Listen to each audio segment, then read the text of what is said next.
Je lis sur un site français, accessible à tout public, une publicité pour un médicament israélien. Il est écrit textuellement « Aidez Israël en achetant des médicaments génériques. Teva est un laboratoire pharmaceutique basé à Tel Aviv. Si vous souhaitez prescrire ou faire prescrire et faire connaître autour de vous certains de ces excellents médicaments, etc. » Et c'est signé Dr Elie B. Paris. Il est strictement interdit en France de faire de la publicité pour des médicaments remboursés par la sécurité sociale. Donc lorsque je vois ça, effectivement, plusieurs choses me choquent.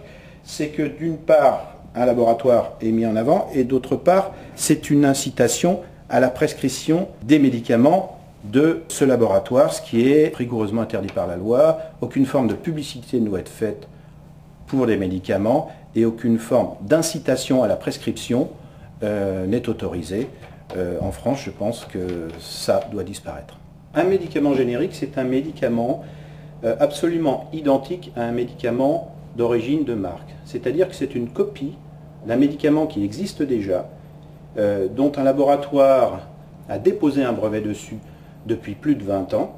Et au bout des 20 ans d'exploitation, le laboratoire est obligé de laisser d'autres fabricants fabriquer le même médicament.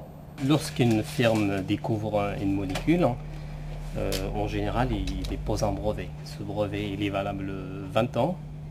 Et après les 20 ans, il tombe dans ce qu'on appelle le domaine public. Voilà, alors j'ai ici un exemple de générique. Ce médicament est le médicament de marque. Ça, c'est un générique, c'est exactement la même chose. Que vous preniez ça ou ça, le résultat médical sera exactement le même. Par contre, les prix de vente ne sont pas les mêmes.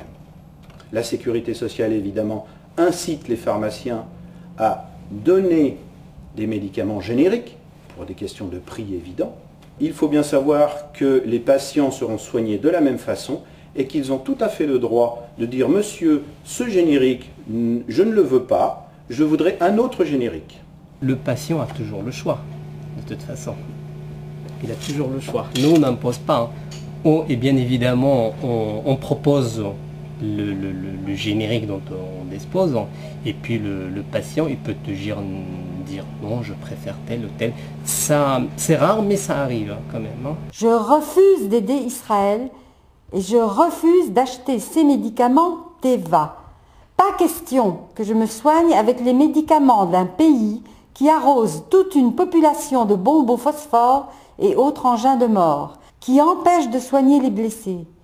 Plus de 5500 blessés, dont 400 amputés à vie en 3 semaines. Une pub pour Teva, des médicaments israéliens, alors qu'Israël impose depuis 2 ans un blocus qui fait un nombre incalculable de morts. Parmi les malades, cancéreux, les Palestiniens sous dialyse et les personnes cardiaques. Sans parler de ces mères qui accouchent, parfois de fœtus morts, aux centaines de checkpoints, ces barrages de l'armée d'occupation israélienne en Cisjordanie. Barrages qui empêchent, depuis des dizaines d'années, les Palestiniens de circuler normalement sur leur terre et même de se rendre à l'hôpital quand ils sont dans un état critique. Il n'est pas question que je me rende complice de ces criminels de guerre. Pas un sou pour Teva.